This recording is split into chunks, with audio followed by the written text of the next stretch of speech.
墙壁壁癌一直剥落怎么办？其实只要掌握正确流程，自己动手也能修好，不再复发。这支影片带你完整做一次壁癌修复流程第2集。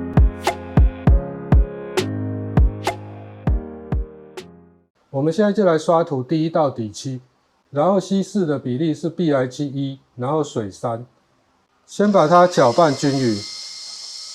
第1道加这么多水的原因是要让它的渗透性更好，因为如果太浓稠的话，这个壁癌漆不容易渗透到水泥或者一些缝隙里面。我现在已经调好了，那我现在就准备开始刷第1道壁癌漆上去。我们第1道稀释过的底漆已经漆完了，那我们现在就准备用壁癌粉，因为你如果直接使用一般的补土的话，它可能会很容易剥落。我估计壁癌粉的设计应该是比较防潮，然后可能粘性会比较好一点，针对有壁癌的墙壁，效果应该会比补土好很多。当然，如果你觉得你的墙壁很平整的话，你也可以不要使用壁癌粉。这边既然拍片了，我也准备了材料，我这边还是薄薄的披上一层壁癌粉给各位看一下。我个人如果用3:1来调配的话，我是觉得稍微比较稀一点，所以你如果想要用刷子刷涂的话，你可以把它调得稀一点，因为稀一点才有办法刷。如果你想要用劈刀劈上去的话，你就要调得稍微浓一点，就是水不要加太多。我这边是把劈土调得比较稠一点，我们现在就开始把这个墙面补一下。我一直觉得蛮奇怪的，这个墙壁明明不会漏水，但为什么会有壁癌？我在怀疑会不会是当时施工的时候底漆没有打好，或者施工比较偷工减料之类的。我发现其实油漆这个工作，不要想说为了省事就直接使用面漆，其实你如果墙壁是裸露的状态下，要打底把它打好，打好之后你的面漆才不会容易剥落。因为底漆主要的功能，它是把这个墙面封闭，另外更重要的功能，它会增加面漆跟墙面的附着性。所以有的时候不要看到漆得漂漂亮亮的就觉得做得很好，其实魔鬼是藏在细节里面。因为底漆有没有打好你都看不出来，你可能要过个5年10年或过几年，发现怎么那么容易剥落，那就是表示这个师傅做工不确实。这个就顺便跟各位分享一下，那我们就继续把它劈完。因为我们之前有上一道白色的底漆，墙壁就会有一点白色，然后再涂上它这个壁癌粉，因为它这个壁癌粉是这种土黄色的，本来肉眼可能很难看得出来说这个墙壁到底有没有凹凸不平。其实你披上薄薄一层壁癌粉之后，你就会发现像这样子，有白色一块，白色一小块一小块，这个就是不平的地方。有时候要一次补到很平比较困难，如果你要用壁癌粉补到很平的话，我们可以做2次。我还没劈完，那过程中就顺便跟各位分享一下这个。墙壁太干的话，壁癌粉会不太容易粘着上去。这种情况的话，我们可以在墙壁上面刷一点清水。我这边用的是清水再加上一些壁癌漆，就是按照上一个步骤的比例，把墙壁稍微湿润会比较好施作。第2个步骤，使用壁癌粉的部分我们已经完成了，滴上去的壁癌粉都已经干了，所以我们现在准备进入第3个步骤，我们就要在这个墙面上面使用壁癌漆。使用这个壁癌漆之前，我们还是要先把它搅拌均匀。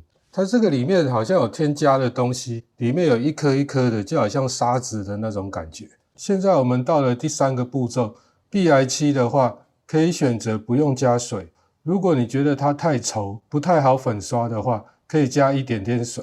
原则上就是要尽量原汁原液这样子把它刷涂到墙壁上面，一定要搅拌均匀，不然它里面添加的东西会沉淀。我们这个步骤壁癌漆必须要刷涂2到3遍，必须要等到第1道干燥再上第2道。因为它蛮稠的，所以我选择添加一点水。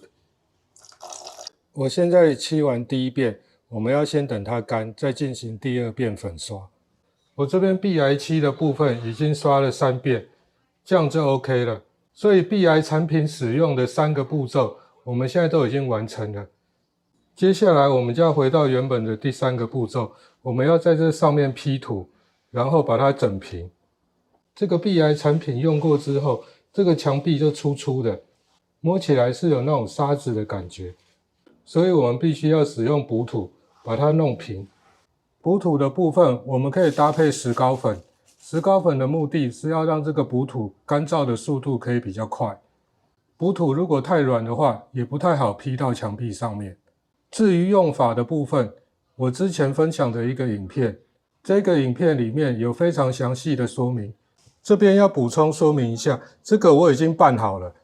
劈土的话，一定要搅拌均匀，就是在搅拌的时候，我们要不停的挤压，不要让它中间有空气。因为我也不是专业的，所以我的手法如果不是很熟练的话，不要见笑。但是我分享的是观念，这种东西呢，就是大家要多自己动手做，做习惯了，或者多做几次就熟练。那我们现在就来把这个劈土劈上去。我们这边第一道劈土已经劈完了，我们现在准备打磨一下，稍微轻度的打磨就好，然后看一下还有哪里不平的，再补第二次。因为毕竟劈土不是很厚，然后我们刚刚又有上壁癌底漆，如果你打磨的太大力，搞不好把刚刚的底漆都打磨掉了。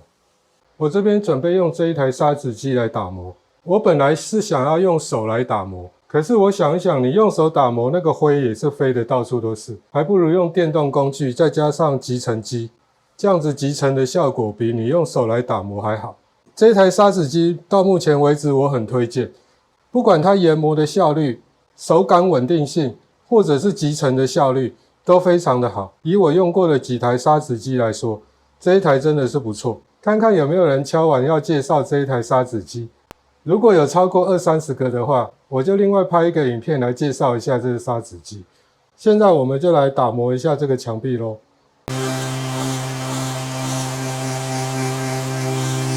我已经大致上稍微把它磨了一下，发现这个上面还是有一些小小坑洞没有补得很好。针对没有很平整的地方，我们再做第二次补土。我这边补土做完了，然后我也把它磨平了。看起来就还蛮平的啦。虽然我们没有很专业，但是做起来效果还可以啦。接下来我们就要进入下一个步骤咯。我们在实际开始操作之前，还是要跟各位朋友分享一下居家水电及修缮的第74集。那一集影片主要是在处理天花板油漆剥落的问题。我那一天施作的程序不是非常的标准，简单的说可以叫做懒人 DIY 版的流程。因为这一次这一面墙壁它剥落的比较严重，看起来似乎像是有壁癌的样子，所以我们在处理这一面墙壁的时候，我就想要使用标准专业一点的流程。这边就先跟各位分享一下专业的流程到底有哪些，比之前我做天花板的流程还多了哪些步骤。喝杯咖啡休息一下咯。所以这一集我们就先到这边，我们下集见，拜拜。